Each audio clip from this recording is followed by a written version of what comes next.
So I'm here at the UK Asian Film Festival, and I'm talking to one of the filmmakers from the Longing and Belonging short film section. Could you tell me your name and the name of your film and why you made that film?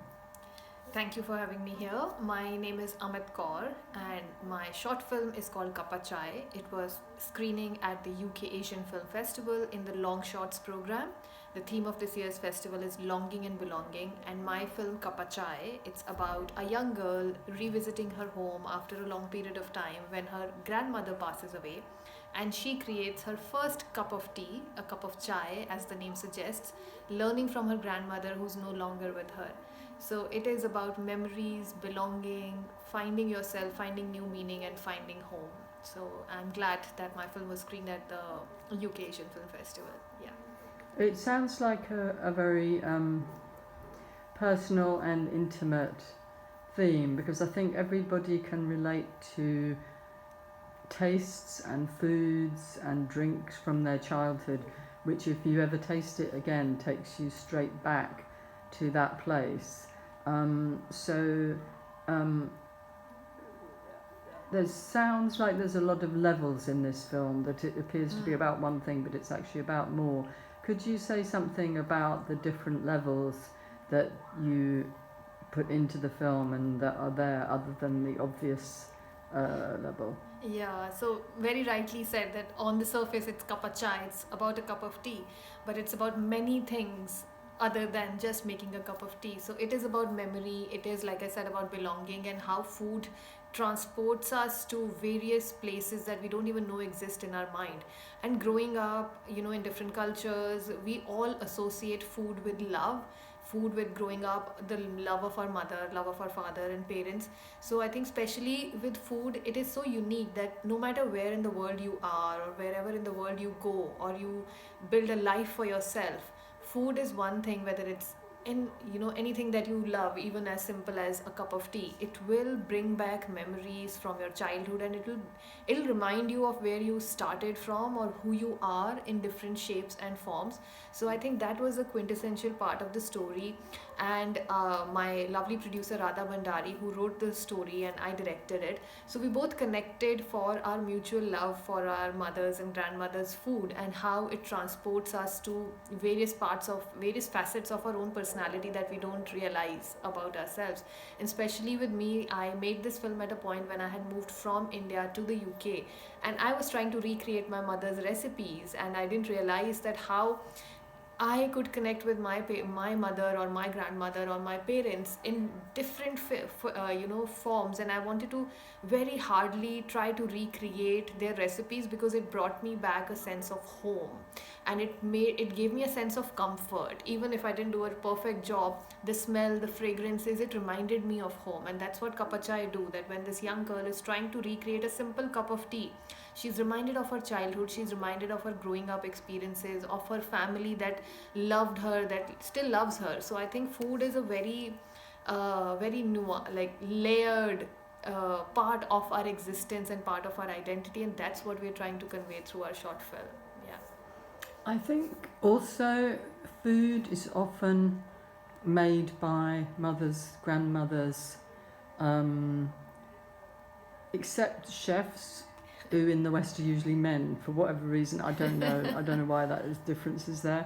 But for many of us, it's the mother or the grandmother who cooks. Could you say something about the sort of maybe the invisible power or the sort of matriarchal quality of food and how we grow up and the influence there? Was that part of your thinking in making the film? Absolutely, absolutely. Like for various reasons, however our society may be structured, and yes, women especially have a greater role to play when it comes to cooking. Although some of us, me myself and my crew, I would say we come from a different kind of a social structure where our fathers were equally involved in the kitchen, in the cooking spaces, and giving us those memories.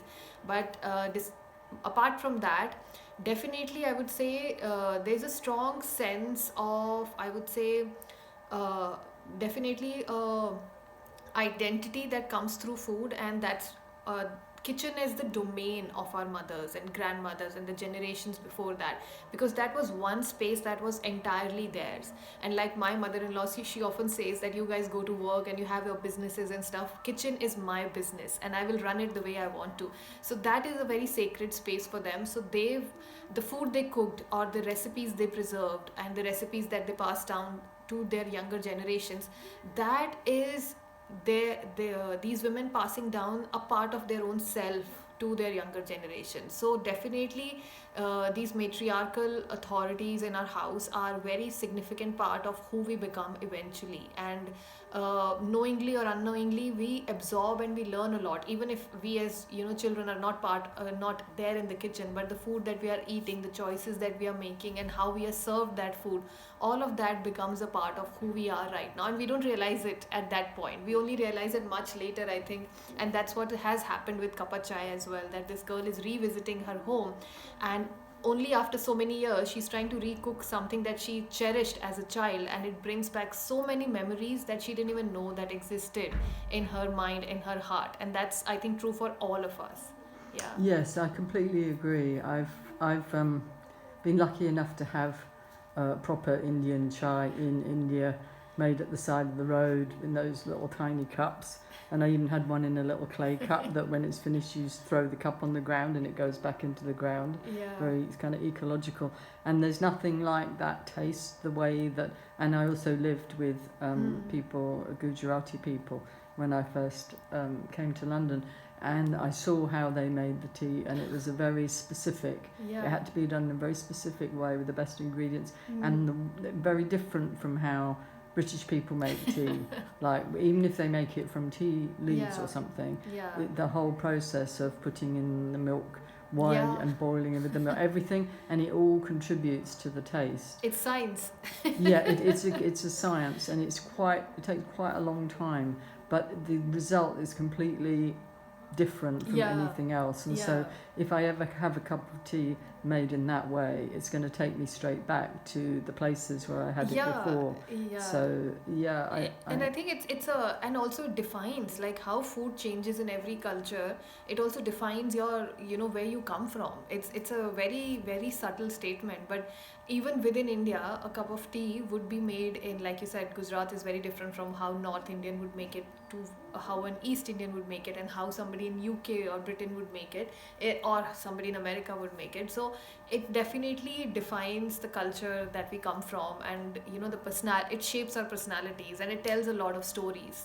Like, I think every food and every cuisine for that matter tells a lot of stories. Yes, I agree. Well, I'm delighted that you made a film about chai, and that you had it in this great film festival. And I'm always excited when I see women filmmakers, whether they're directors or producers, because we still don't have enough mainstream women filmmakers. Absolutely still not enough. Independent more, but it's still there's still room for a lot more stories to be told. And while women do tell all sorts of stories, I think there are specific stories that are very special, that women directors and filmmakers can put across. So I'm really glad that you've made one of those, and that it's been so well received. I wish you all the best luck in the world for getting your story out there to all the tea lovers and film lovers. No, thank you so much. And I think I strongly believe that we all are stronger together. We all have to champion each other, because instead of waiting for others to open doors, or just let's build our own table and let's find our own chairs and let's all come together. So it's been very nice talking to you. Thank you so much for having me here. I completely agree. And also we have to make our own doors and walk through them. Yeah, very much, very much.